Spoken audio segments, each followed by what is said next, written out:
YouTube, how's it going? It's your boy J Labs here, bringing you guys the third episode of the football news. And today we've got some interesting topics, as well as, despite the transfer window being shut, there are still rumors to go down for the January 2020 transfer window, which there's really only four that I can really talk to you about.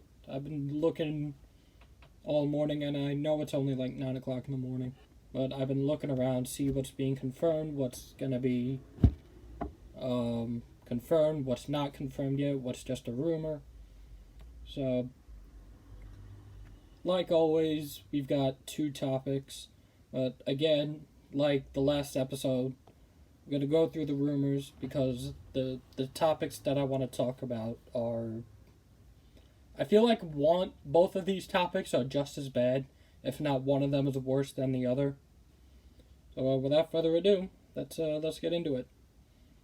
So it looks like Juventus outcast Mario Mandzukic could be on his way to West Ham after being left out of their starting squad and out of the Champions League, because they just don't see him being used, because you've got Higuain, you've got Cristiano Ronaldo, you've got Paulo Dybala.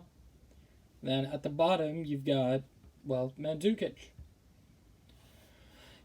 I think even his ex-Bayern teammate from back in like 2013, I think Emre Can, is also unsatisfied. Because, he's not getting the playing time. So, I'm thinking Mandzukic to West Ham would be a good fit, because they've got two decent strikers in Sebastian Haller and Albiana Jetty, and they've sold off Arnautovic to China, and Chicharito Hernandez, or Javier Hernandez, is off to Sevilla for I think about 7 mil. So they're really lacking the depth in terms of their striking position. So I think that'll be a good signing for them. Next up, we've got Alexis Sanchez, who, even though he still has about 5 to 6 years left on the European stage, he said that he wants to end his career playing in the United States. Specifically enough, the club that is owned by David Beckham, which will be, I think, in this year's FIFA that's coming out in like 2 weeks, which is Inter Miami. So, I don't even think it's this FIFA coming out. I'm thinking maybe FIFA 21. So, yeah, Alexis Sanchez still has about from what he said, he has about 5 to 6 years left competing at European level.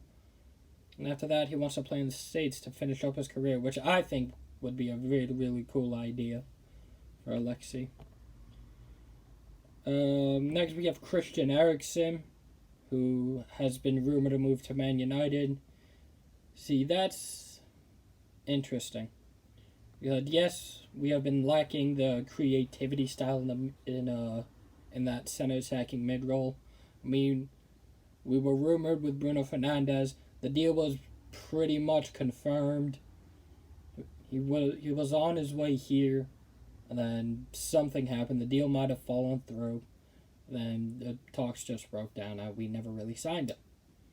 Instead of that, we go and spend like 70 mil on Harry Maguire, which I really don't like. What can you do? But here's why I find this interesting. Christian Eriksen has a year left on his contract. So, in January 2020, any team can just come in and pick him up for free. So, I'm thinking Spurs want to sell him now for, I think, 70 odd mil. So that they actually get money out of it, rather than letting him walk out the door for free. And speaking of Tottenham, they are launching a second chance effort for Paulo Dybala to bring him into White Hart Lane after they denied the first deal of, I think it was like 64, 65 mil, which would be a nice move. Out goes a center attacking mid, in comes a center attacking mid. But Dybala has gotten a couple of starts for Juventus, so I don't know if he really wants to leave. But now moving on to the topics, which you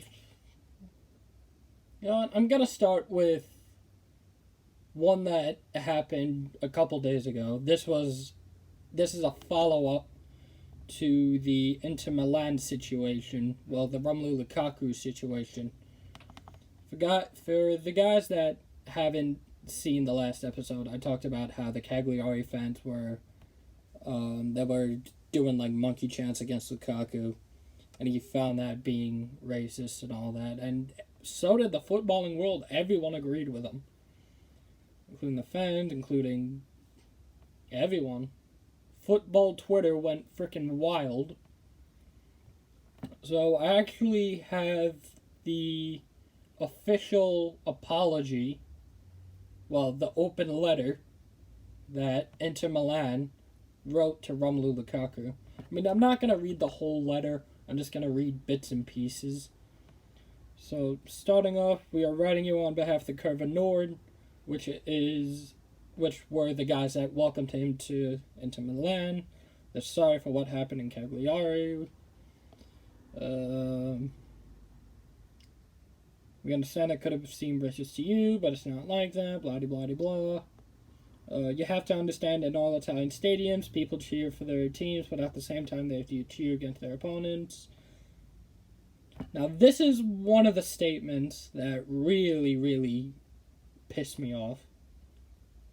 Please consider this attitude of Italian fans as a form of respect for the fact they are afraid of you for the goals that you might score against their teams.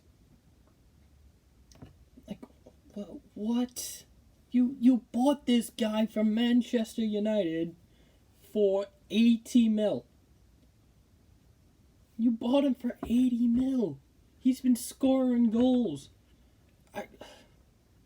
I don't want to say it, but I feel like the Inter Milan fans right now are acting way worse than what the Cagliari fans did. Because of the frickin' Curva Nord saying that this isn't racist at all. I'm like, are you frickin' kidding me?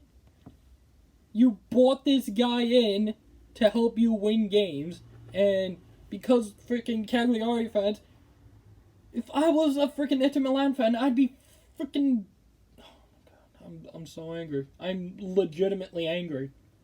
Like, I've never seen a statement that has angered me as much as this one. Like, it doesn't make any sense. They also go on and say, true racism is a completely different story, and all Italian football fans know it very well. No, you don't, first of all. They also go on to say that I'm sorry if I'm stuttering. I'm just so angry. They also say that we are very sensitive and inclusive with all people. We guarantee you that in our organization there are many fans of different races of fans coming from other parts of Italy that also use this as a way to provocate their opponents. And they also say, help us clarify what racism really is, and that Italian fans are not racist. The second statement that really this pushed me over the edge, because this just made me. The fight to real racism has to begin in schools, not in the stadiums. I read that, and what? They have the disrespect to say that real racism begins in schools. Racism does not begin in schools. I'm sorry, it doesn't. Racism began back in the freaking 1900s. I think it even started back earlier than that, when you had blacks separated from the whites. I'm like, are you freaking kidding me? Racism doesn't begin, it just doesn't happen out of nowhere.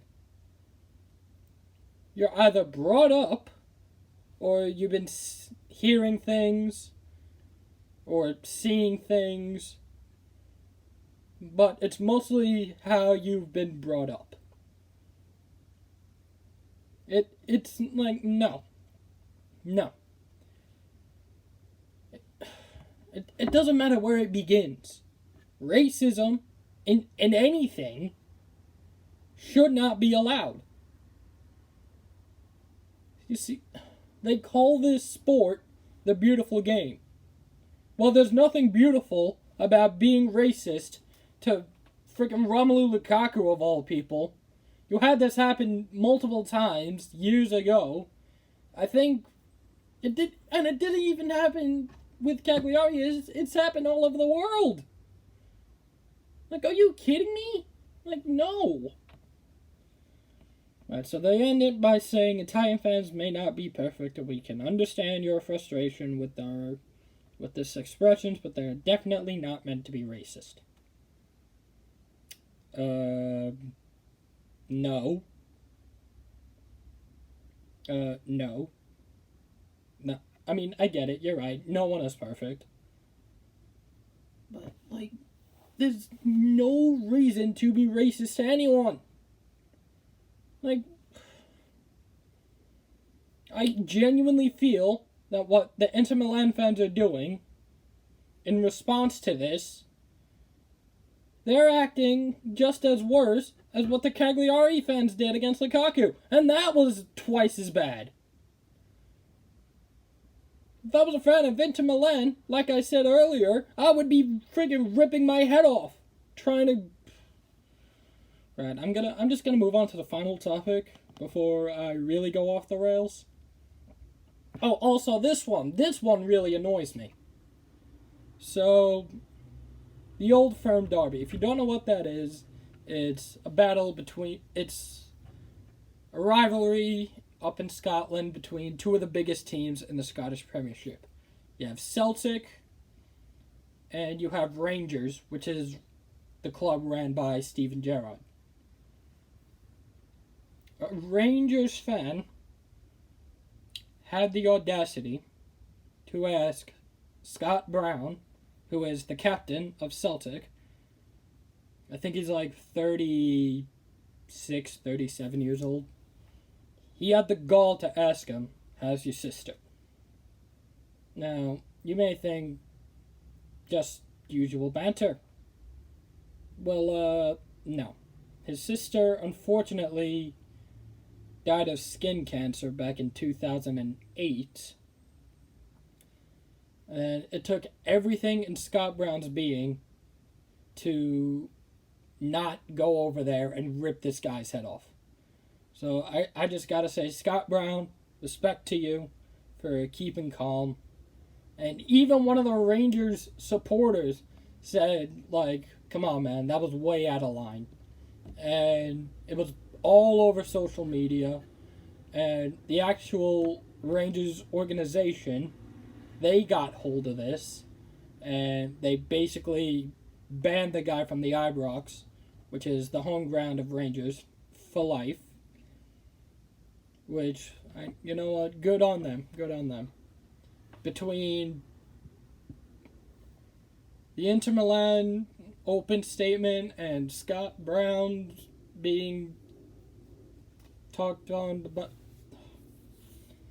the two topics were quite emotional, I guess you could say. But that's gonna do it for me. Leave a like for episode 4. Sub if you know. Peace.